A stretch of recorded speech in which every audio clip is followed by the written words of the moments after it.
చాలా బలంగా చూపించగలిగాం. జనసేన అపరిమితమైన పోరాట బలం ఉన్న పార్టీ. ఆ పోరాట బలం 24లో రాజకీయ బలం కావాలి. ఆ దిశగా మనం అడుగులేస్తూ ఉన్నాం. ప్రభుత్వంలో మనం చాలా బలమైన భాగస్వామ్యం తీసుకుంటున్నాం. ఆ దిశగా మనం అడుగులేస్తూ ఉన్నాం.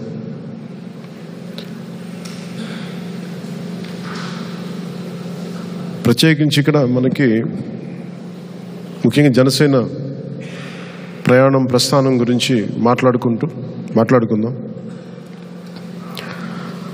ఒక దశాబ్దం పార్టీని చాలా సమర్థవంతంగా నడుపుతున్నాం. నేను ఏ ప్రాతిపాదికన మనం ఆలోచిస్తున్నాం అంటే, కేవలం ఒక్క రిపబ్లిక్ డే రోజున మనం భారతదేశ గణతంత్ర వ్యవస్థ చాలా కష్ట నష్టాలతో, చాలా త్యాగాలతో వచ్చిన గణతంత్రం అది. మన కాన్స్టిట్యూషన్ కానీ భారత్ రిపబ్లిక్ కానీ ఎక్కడ కూడా కాన్స్టిట్యూషనల్ స్ఫూర్తి పోకుండా, రాజ్యాంగ స్ఫూర్తి కోల్పోకుండా, కులాల మధ్య, ప్రాంతాల మధ్య, మతాల మధ్య సమైక్యత ఉండేలా, సఖ్యత ఉండేలాగా పబ్లిక్ పాలసీ అనేది ఉండాలి. నాయకులు కూడా ఆ దిశగానే మాట్లాడాలి. నిన్న ముఖ్యంగా అమలాపురం నుంచి కొంతమంది పాస్టర్ సోదరులు వచ్చారు. నన్ను అడిగింది, మీరు కూర్చోబెట్టి బీజేపీతో ఉంటారు కాబట్టి మీరు మైనారిటీలను ఎలా చూస్తారని మాట్లాడుతూ ఉంటే వారికి స్వయంగా ఒకటే చెప్పాను.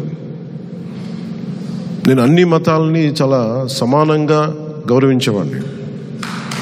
అన్ని మతాలను.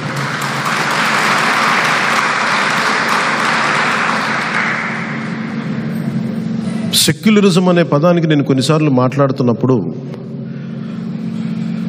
అందరూ ఏం అలవాటు చేస్తామంటే, గత 7 దశాబ్దాల పై చిలుకులో సెక్యులరిజం అంటే కేవలం ముస్లిం మనోభావాలు దెబ్బతింటేనే మాట్లాడాలి, క్రైస్తవుల మనోభావాలు దెబ్బతింటే మాట్లాడాలి, హిందువుల మనోభావాలు దెబ్బతింటే మాట్లాడకపోవటమే సెక్యులరిజం అనే ఒక రాంగ్ డెఫినేషన్ తీసుకున్నాం. సెక్యులరిజం అంటే ఏ మతానికి, ఏ కులానికి, ఏ వ్యక్తికి అన్యాయం జరిగినా, అకారణంగా దూషించినా అది సెక్యులరిజం స్ఫూర్తికి విరుద్ధం. అది ఆ నేపథ్యం